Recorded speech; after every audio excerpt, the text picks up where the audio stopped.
السلام عليكم متابعيني، شلونكم؟ إن شاء الله بخير وعافية بعد الصلاة على محمد وآل محمد. اليوم عندنا دجاج بالقلاية أو بالشواية، طبعا بدون لا زيت ولا قلي ولا شوي بالفرن. شوفوا وياي هاي الطريقة. هنا قصت الدجاج وبديت أتبله. خليت خلط تفاح، خلط تفاح وملح وورق غار الليمون وعن الروبة، وخليت الزفرة كلها يعني راح أبرش عندما تطلع بصلاية ترفة صغيرة وطماطة كلش صغيرة طيبة، حتى زفر ما بيها وثوم. لازم أكيد يعني ثوم، وبسرعة يعني ونبدي نخلط تستوي المواد. ما تتأخر. طبعا دجاجة يقولون يعني ما تبلتها مسلوقة، مدة تقريبا لا هي نص راح ساعة بالتبخير لأني راح شلون مستعجلة يعني. يقول راح إذا راح أنتوا لها عندكم تسبيك فراغ يعني راح تقدرون تتبلوها تبدي مثل ساعتين السلق يصير هو ثلاثة بس بدون ماي. أو من راح الليل أخليه للصبح عادي. بالشواية. بس أنا هساي دجاجة يعني بعدها لا، مجرد يعني خليتها نص ساعة 3/4 ساعة. فبديت تبلتها بالبهارات والكركم والملح، وخليتها تقريبا نص ساعة على ما تبلت.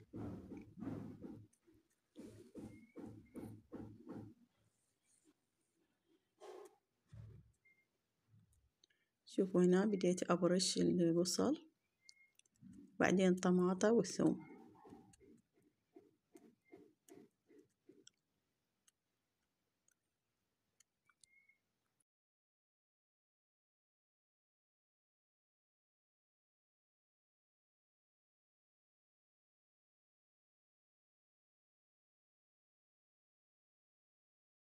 وهاي الطماطة هم برشتها برش ناعم، وراح أبدي أخلي قطع الدجاج بيها، والخل التفاح طبعا هو مكون رئيسي. وراح أبدي يعني بإيدي حيل أفرك كل قطعة أفركها زين بالخلطة حتى تتشبع بيها. وراح أخليها تقريبا نص ساعة 3/4 ساعة يعني حسب وقتي. أنا شوية مستعجلة يعني خليتها نص ساعة، ولا تقدرون من الليل للصبح أو ساعتين هم كيفكم. أبدي هنا أدعكها زين يعني بإيدي، وبالنهاية ما أخلي الخل وأخليها أتركها. بعدين راح أبدي أسوي التمن. عندي هنا خليت التمن ما راح أسوي يعني فد شي، هو مجرد يعني شعرية وتمن أصفر.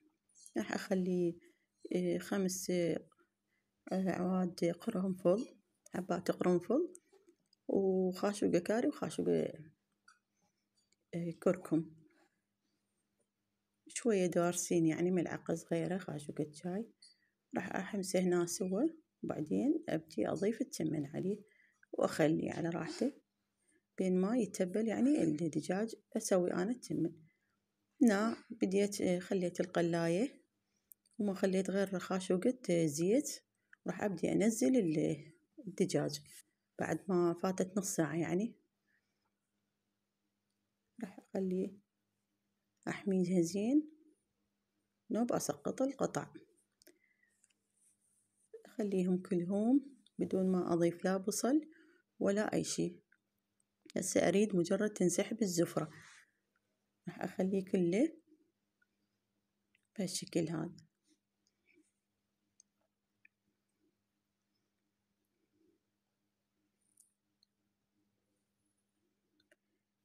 نزلت كل قطع الدجاج بالقلاية. شوفوا البخار اللي يطلع. هنا خليته على ما ينسحب الزفر. شفت التمن مالتي خليها هدرة. وراح هنا أثرم بصل وطماطة وبوتيت إذا عندك تخليها. بعد ما تنسحب الزفرة من الدجاج راح أفتح الشواية، وبعدين راح أبدي أضيف الخضروات اللي خليتها. شوفوا هنا انسحبت الزفرة كلها وحمس يعني تسمعين صوت إنه هو نشف يعني ما بي أي ماي. راح أضيف الخضروات كلها.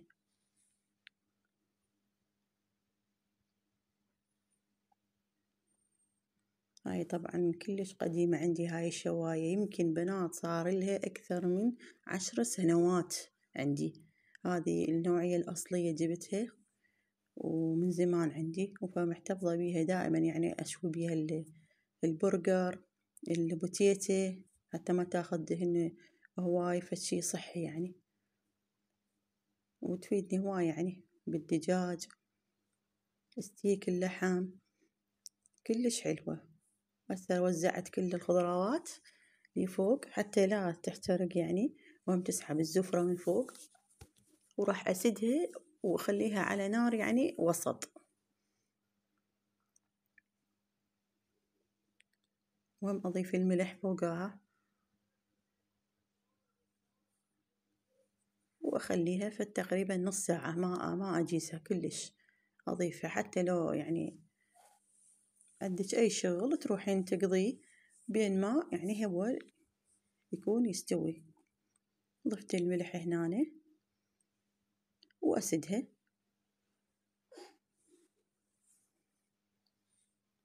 روح أخلص لي مثلا غير شغلة، بعدين أجي عليها خليها على نار وسط. شفت العيني على التمن همين، هم نصيته كلش حتى يتهدر.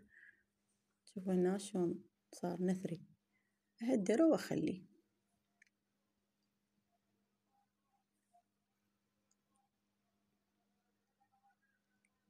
بعدين رجعت عليها بعد نص ساعة، أبدي شنو أقلب المكان، أدورها يعني حتى كل المكانات، لين تعرفون النار الطباخة وهذا الحراري مو كبير يعني كلش، فأداورها حتى الكل تستوي يعني. شوفوا هنا هذا عندي الفخذ شلون استوى على البخار، يعني كلش يصير اللحم طيب بحيث انه يصير ترف كلش وبسهولة يعني يستوي. يعني أنا ما تصورون يعني هي ما متبلة، من مجرد يعني طلعتها نص ساعة بس خلط تفاح يعني بسرعة، يعني يسوي اللحم يفتته مال أي لحم يعني يحب يفته بسرعة. قلبتين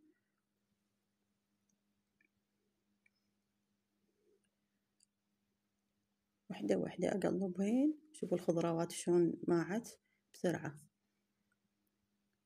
واستوى كل شي تقريبا يعني، بس هم راح أخليها نص النار من وسط إلى ناصي يعني مو شمعة بس ناصية، وراح أسدها وأخليها هم على البخار تتسبك يعني على كيفها تتشبع يعني بالخلطة.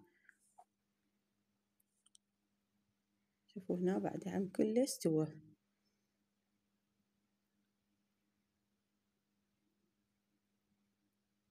راح أسدها وأخليها فترة، بعدين أسدها نص ساعة وأرجع عليها.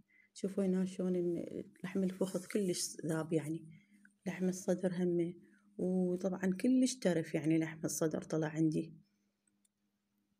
هنا بديت أصبه.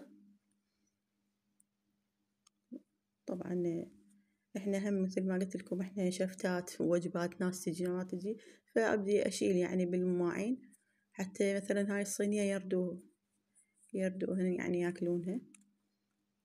وهذا هو طبقنا، وإن شاء الله الوصفة عجبتكم، سهمكم ألف عافية، ولا تنسوني باللايك والاشتراك حتى تصعد قناتي وفيديوهاتي.